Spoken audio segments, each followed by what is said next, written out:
Let's cross to Israel. Let's bring in Colonel Miri, former IDF colonel, served as Deputy Head of Combat Intelligence Corps and Assistant to the Director of Military Intelligence, also former media advisor to the Israeli former Prime Minister Ehud Olmert in 2006. Great to have you back on the programme, Miri.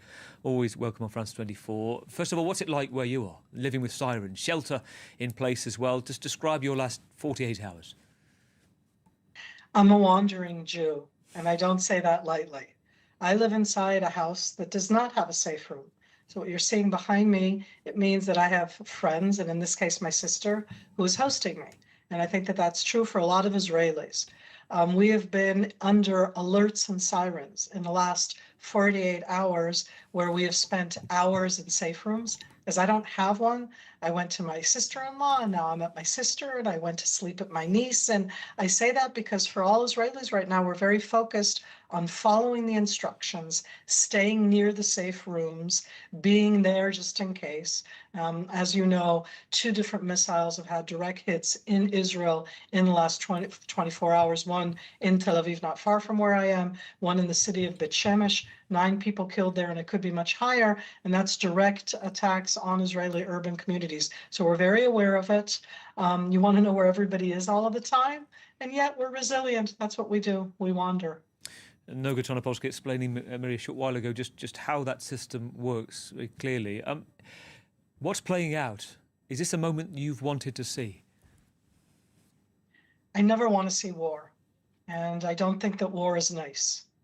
I also think that the Islamic regime of Iran, like the proxies that it's so supported, backed, and inspired, Hezbollah, the Houthis, Hamas for that matter, that all of them only understand one type of action, and sadly, that's military action. When you negotiate, they negotiate around you. When you negotiate, they continue to call for the annihilation, destruction of Israel.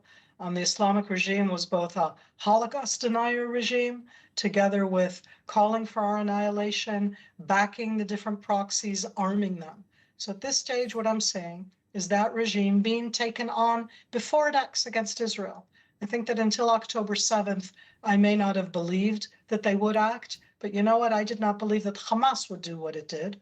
And after that attack on October 7th, backed and certainly inspired by the Islamic regime, I prefer preempting, stopping it before it happens to us. And in this case, it's against what I perceive as being the worst regime on earth. You're clear with that. You see this is not preventative, this is preempting, and that's a legal question that's may whirl around for a while about whether this was an imminent threat or not. While I get your thought on that, I also want to bring you up to date with information we're getting from the Iranians. This is Abbas Araghchi, this is the Foreign Minister speaking as we're on air, talking to ABC News, asked the question whether what he thinks can change. He said, at the moment, in terms of our military capability, he says nothing has changed. This is exactly what happened, he claimed, referring to the strikes in June last year. He said they killed some of our top commanders. They'll be replaced very soon, in less than 12 hours' time. This time, it will be even faster. He was also asked, is it still possible to achieve a negotiated agreement? He said this, you answer the question to ABC News. There were very good talks in Geneva, but those who were against peace decided to spoil it, end quote. Miri, back to that point.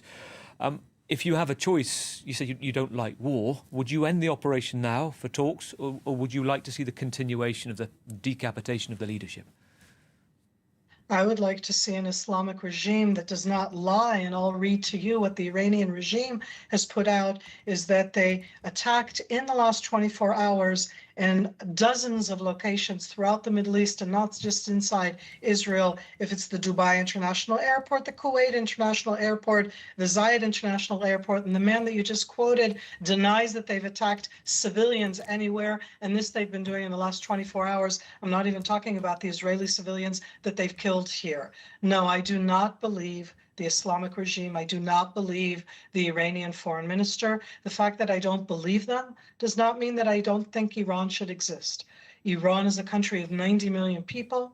The Islamic regime I don't know why, decided 47 years ago that the most important thing for them is to annihilate the Zionist entity. I remind you that that's how they call us, and I'm saying it with a smile and cynicism, which I probably should not do on TV. So I don't want to annihilate anybody, but they are trying to annihilate us. They've been doing so systematically through the proxies over the years. They've been doing so through psychological warfare, where if you can say one thing that Hamas, backed by the Islamic regime, has done is that the world today is more against Israel than against the Islamic regime of Iran. And there is something very wrong in the world if they're more against me, sitting in Tel Aviv, with all of the warts and pimples of the country that I live in, and rather the Islamic regime that butchered its own people, that has just attacked dozens of different sites throughout the Middle East, the Arab countries across the Persian Gulf, and yet we're the ones who are being blamed. So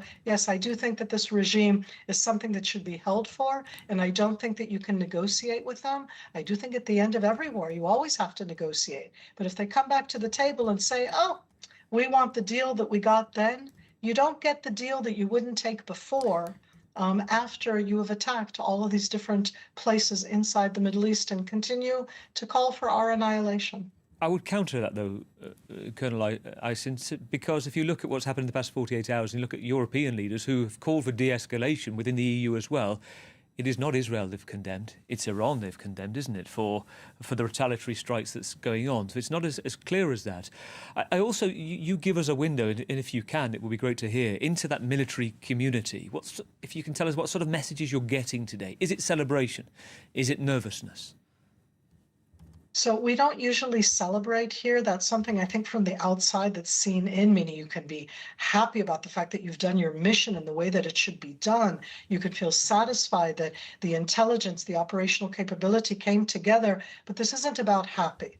I want to remind all of the viewers, I'm sure you've said that before, that we're right before the holiday of Purim, and Purim is a Jewish holiday that is directly about both Iran and once upon a time Persians against Jews in that area. So some of it right now inside Israel, even inside the military, is being connected to the holiday of Purim.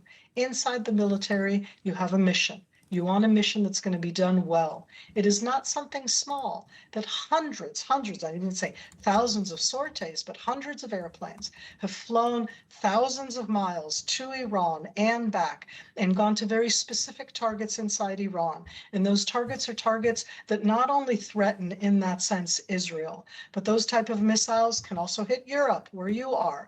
And I say that because I don't think that we're defending the world. A lot of Israelis say that. I think that we are defending ourselves because we have been directly threatened.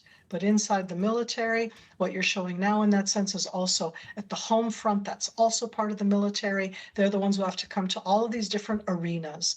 And one of the reasons that we have so few Israeli casualties, we have injured, but we don't have a lot of killed, is because Israel invested in the last 20 years through the military as well, in the safe rooms that I mentioned, in the bomb shelters. That's an investment in the in the different interceptors. They're very expensive, those interceptors that intercept the incoming missiles. And so a work well done is when you've intercepted that missile that's coming in with 1.5 tons of a warhead. Work well done is when you go to these sites and you clear them out and you find people and you get them to hospital, and sadly you also find the bodies. So that the military in that sense does a job in a professional way. And because it's Purim right now, everything we do has to do with the holiday of Purim. I think it's something that we're allowed to do. It's supposed to be a very happy holiday. It's when we are saved from a bad Persian king. Correlations are there all of the time. But aside from that, it really is about the professional actions of our military. We've just heard, Miri, from David Petraeus a short while ago, telling reporters that we are into the complete unknown now. The former CIA chief is on this programme recently. It is worth saying, there are many risks to this, and I pointed this out before, that there are analysts that point to a possibility. Let's say that the regime, starts to disintegrate and there is a regime change, or there is elements, perhaps Venezuela style, we don't know, or it's entrenched and we don't see that. But there is that risk of chaos depending on the outcome of what happens next. Analysts, some point to echoes of Iraq. They point to Libya and say that look at the chaos that ended. We're talking about a nation of 93 million people, and to you, the tyranny of the regime that you've described, is that better than the chaos that we could see if it is dislodged? Well, there's the two aspects of the tyranny. One is that this specific regime happened to be actively trying to annihilate Israel. And I say, so we're not supposed to do anything? That's okay.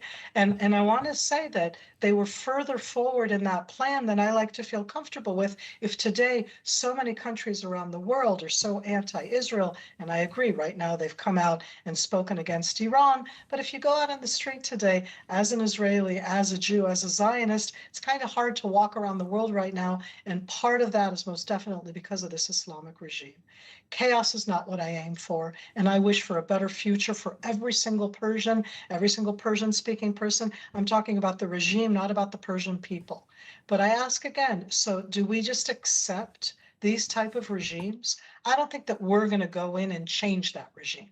What Israel has done, together with the US, and this has been joint to a large degree, both of the leaders were not exactly the size of the US, but both of the leaders stated that clearly, is that we're enabling it. If the people of Iran now can and will change their regime, that's wonderful. But I have to tell you, I don't think anything can be worse than Ali Khamenei.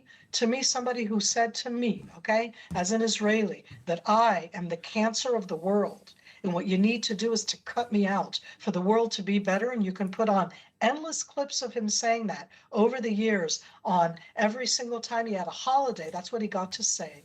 I don't think that that regime is something that should still be there. And I want to hope that those people change it. I hope that none of us will expect Israel or the US with troops on the ground to go in and run Iran. They made mistakes in Libya. They've made mistakes worldwide. Here we're talking about attacking the Islamic regime's strong arms, the Basij, the internal police, against the Iranian Revolutionary Guard, against those nuclear weapons. Anything like that is better for the world when it doesn't exist. And I want to hope for the Persian Iranian people that they get a different regime and that they don't go down into chaos. But that doesn't mean I don't get to stop the actions that this regime was actively taking every single day in itself and with proxies. It is worth saying, actually, it's a good point you make about Ayatollah Khamenei.